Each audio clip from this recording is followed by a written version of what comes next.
Yo, it's your boy Conrad. How you guys doing today? So today is another powder coating day. Last time I know I didn't really go into that much detail, like all the powders I was using, where I got them, all that stuff. But this time we're gonna go ahead and I'm gonna show you how the intake manifold turned out, what we're powder coating today, and the process is I'm experimenting with some powders that I bought.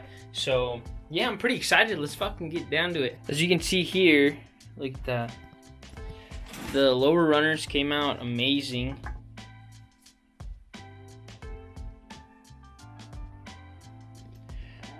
This intake manifold came out good. There's some spots like right there where I didn't get enough. Right here, some other spots, but I mean, other than that, they look pretty badass. Like, I have all this stuff ready to go. Pretty much the intake side's all ready to go. It's all powder coated. Now we really just have to do is a couple other things like this right here. So here we have like all the intercooler piping.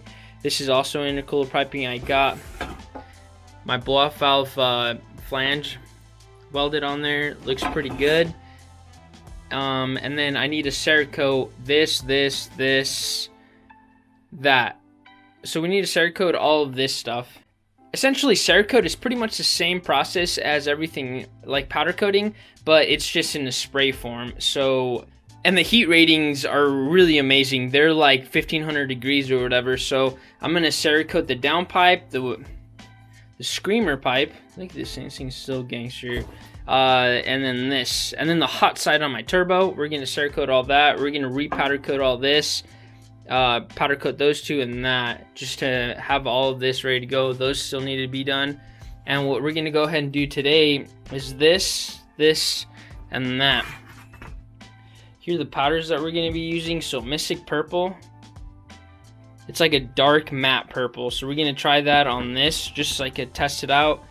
And then these two I'm gonna try out in this weird combo. So the way you're supposed to do it is the base coat is supposed to be polished aluminum.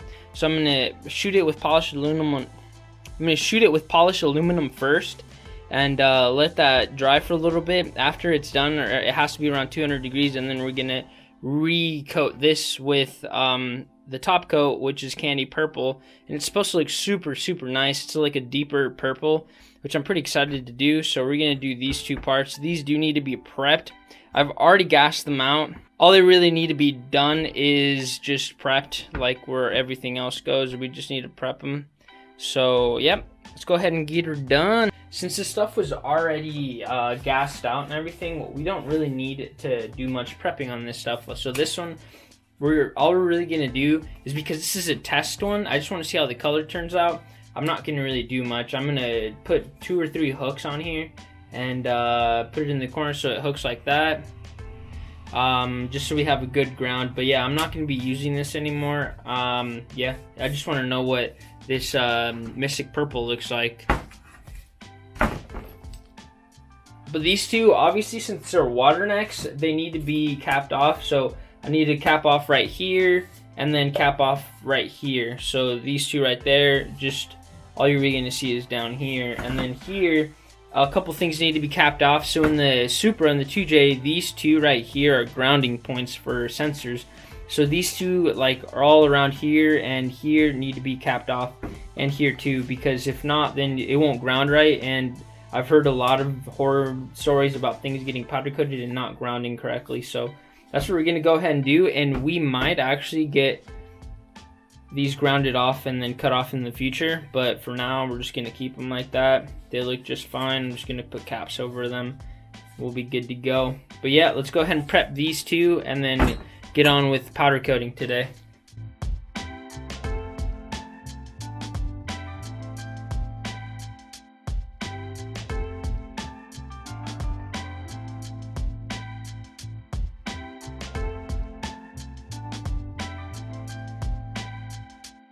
Now I can kind of tell why all this stuff, like powder coating, costs a lot of money, because there's so much crap that goes along with powder coating that you just kind of don't think of. Like prep work, I had to clean this up, sandblast it, and then come back, and then I had to outgas it, put it in, make sure all of these are all good to go, and yeah, and then get the powder itself, and then have an oven, have a compressor, a powder coating gun. Like, it's a lot of work. It's a lot of work to just get the powder itself. So honestly, I could see why powder coating costs a lot of money. It's not necessarily hard. It's just a lot of freaking work. But I kind of like it. I thoroughly enjoy powder coating. It's pretty fun, and the results are amazing. So with that being said, now all we got to really do is shoot. I'm going to show you guys my setup now. It's kind of a lot better than it was before. This is the first time I'm going to use this setup, so we'll see. But we're going to go ahead and shoot Mystic Purple right here on to this boy right here. So the only thing we need to prep is just to put hooks on this, and then we'll be ready to go. Alright, we got the hook already to go. It's just right there, and we'll be able to ground in. It's pretty long, so I could just spin it, make sure we get full coverage. So let's go ahead and go powder coat. You might be able to hear the compressor going in the background, but one thing you gotta do, make sure you get a respirator like this. It's gotta be one that has dual coverage. I don't know. You can't use just a normal like mask. You have to use one of these boys, because this stuff will get into your lungs and you'll freaking die. So let's go ahead and get her done, and I'll show you guys exactly how we do it.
Alright, so that was a little more of a pain in the ass than I thought. The gun is kind of fucking up, so I think the seals are a little bad. I have some silicone that I might be able to silicone that back together. But anyways, this little setup worked really nice. It made minimal mess. Kept everything in there. I was able to ground through the top, which is great, considering I don't have anything professional. But, so now, the part is in the oven, and we're going to wait for it to hit 400 degrees, and you have to be very accurate with this. So I have an infrared gun. We're just gonna see, like right now, I just put it in. She's at 123. So we'll wait a little bit, crank up the heat a little bit to get there faster. Let's go ahead and wait and see how she looks. All right, I'm gonna do my best to show this in the light. I don't know if it'll show very well in the light. Yeah, this purple's actually pretty badass, honestly. Let's see if we can get it to focus. But yeah, it's like almost like a maroon purple. Yeah, I personally don't like it, but I don't know. I'm kind of glad I didn't try this on anything else, because I'm going for more of like a metallic purple. I mean, regardless, so this looks freaking great. We're actually gonna go ahead and powder coat my buddy's S14's things onto this, or we're gonna powder coat my buddy's S14 his calipers this color, so I think they'd look badass. But yeah, came out pretty good. So next thing on the agenda, I put some silicone around this area over here, because it was kind of shooting everywhere, and I tried to seal it as best as I could, because it was like shooting everywhere and it was kind of being annoying. and making it really hard to powder coat, but I mean, we got her down. Now we're gonna go ahead and shoot first a polished aluminum, and then we're gonna let it cool down for a little bit, around 200 degrees, like the part has to be around 200 degrees, and then we'll shoot again the candy purple. So it should be a two-part thing, so this first and then that, and then we should be good to go. We're gonna shoot these two things, they're all prepped and ready to go. So all I'm gonna really do is wait for that thing to go ahead and dry, and then we'll be chilling. Sheesh, I don't know if that color gets picked up on camera, but let's see. I'm trying not to touch them that much because they're still pretty soft, but look at that. I tried to shoot while I was shooting this, but my camera ran out of memory, but look at that purple. It's pretty insane. Let's see this other one.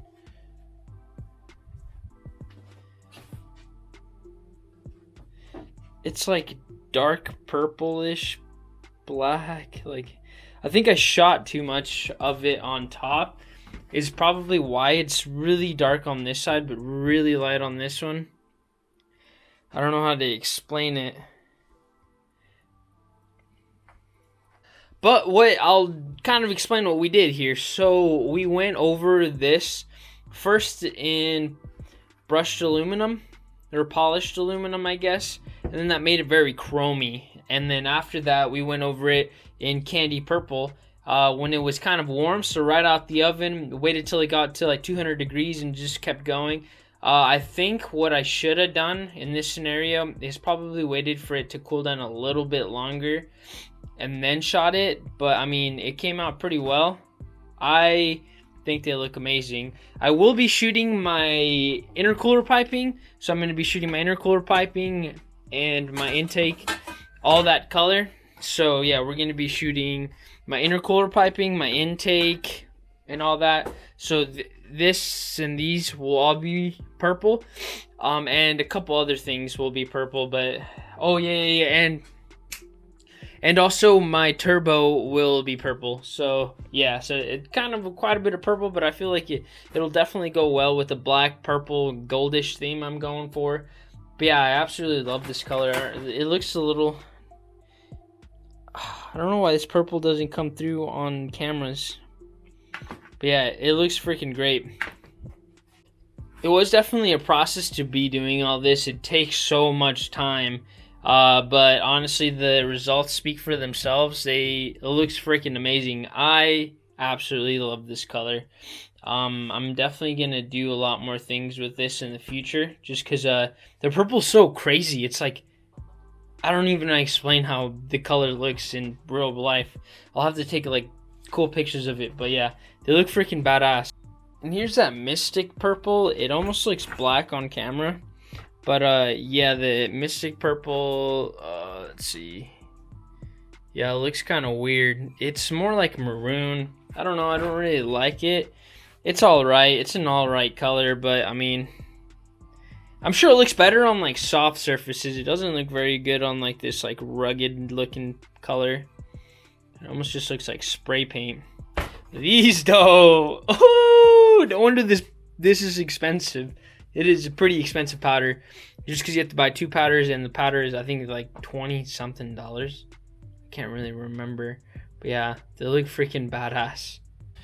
Just to go over the setup, this box actually came out really well. Like, it actually helped out a little bit. I don't really think it helped clean up, but it made it so it's not as much as a mess, and I can kind of be pretty free with whatever I want to do with, say, if I want to twist the part around, I can twist the part around. I can spray a bunch of powder in there and nothing will happen. I really like the fact that is.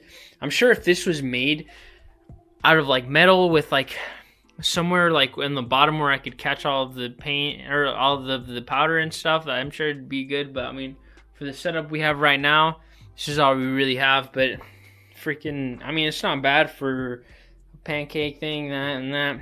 It's not too bad. In our next video, we will be sandblasting this. This one should be good to go to just shoot. Should have probably shot that today, but I mean, it's all good. This and that, and then I think there's one more intercooler piping that I have to do. But yeah, I have to get those ready to go so we can go ahead and shoot them in that purple. Because that purple's freaking amazing. Holy crap. Anyways, I appreciate you guys watching my video. It was a pretty short video, but I was just trying to explain all the powder coating processes.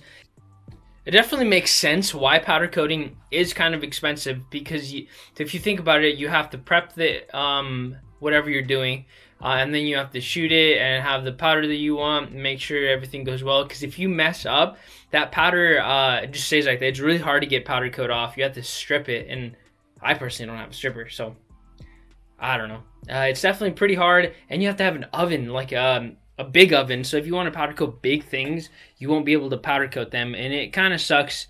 But hopefully in this summer we'll be able to have bigger powder coating oven. And mostly, literally, why I want the powder coating oven is so I can do my valve covers. So the valve covers are pretty big, and I kind of wish I could do my valve covers. That would be honestly my ultimate goal, just to do the valve covers. I wouldn't care about anything else, just my valve covers. But I mean, we can do wheels. Oh, and my rays. My rays are freaking nasty. They are nasty. They're gray. I want to get them bronze, like some gangster ass bronze. I'm pretty excited for the bronze. I mean, we got kind of a plan for the Supra this summer. I'm gonna go ahead and rewrap it, hopefully. Kind of like midnight purple-ish, and then with all of our purple accents, I don't know if that's too much purple. Shit, a little too much purple, Conrad. You gotta chill out on the purple. But we already have a lot of black things already. So black and purple with a white engine bay is as clean as we're ever gonna get until, I mean, I don't care. I love the color, so whatever.